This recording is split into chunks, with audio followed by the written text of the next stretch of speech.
Priez toujours avant de dormir. Alléluia. Priez toujours avant de dormir. À moins que tu aies prié toute la journée et tu dois te reposer la nuit.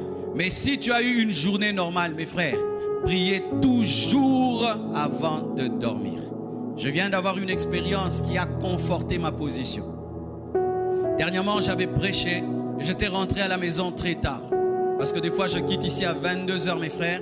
Alors, j'étais arrivé à la maison, je crois, à 22h30. Alors, j'étais fatigué, je me suis dit, je vais me reposer et je prierai vers 2h, 3h, mais je me repose un peu.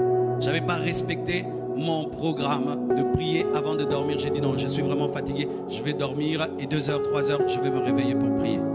Et qu'est-ce qui se passe? Notre fille, la cadette, se réveille et vient frapper à notre porte.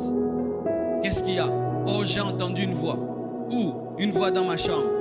Oh, qu'est-ce que la voix? Non, la voix chuchotée. Et j'ai cru que c'était ma grande sœur, mais je l'ai réveillée, c'était pas elle. Mais j'ai entendu. Et moi, je ne néglige jamais ce que mes enfants me disent. Beaucoup de parents sont tout le temps philosophes, même dans les choses spirituelles. Ton enfant est en train de vivre une vraie expérience. Toi, tu expliques tout scientifiquement. C'est les dessins animés que tu avais vus. C'est le dessin animé. Papa, prie Dieu. Peut-être c'est pas le dessin animé. Et puis quand elle me parle, je me rends compte par le Saint-Esprit qu'elle a vécu une expérience, une attaque de l'aîné. Et puis je prie pour elle, je la rassure, je lui prêche la foi, et puis elle s'endort. Et puis quand je rentre dans ma chambre, je commence maintenant à prier pour la nuit. Et je prie, et puis je m'endors. Vous savez ce que j'ai vu? J'ai vu dans cette nuit-là que je dormais, mais je dormais dehors. J'étais comme dans un jardin, et je dormais. Et j'étais étonné. Oh, mais comment je dors? Les gens passent. Les gens passaient. C'est comme si je dormais dehors. Et puis j'ai dit non. Et puis j'ai vu, j'ai refusé ça.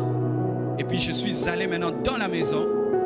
Et puis j'ai vu une clôture, grande clôture en fer, en métal, une porte métallique, une grande grue électrique qui traversait tout le jardin.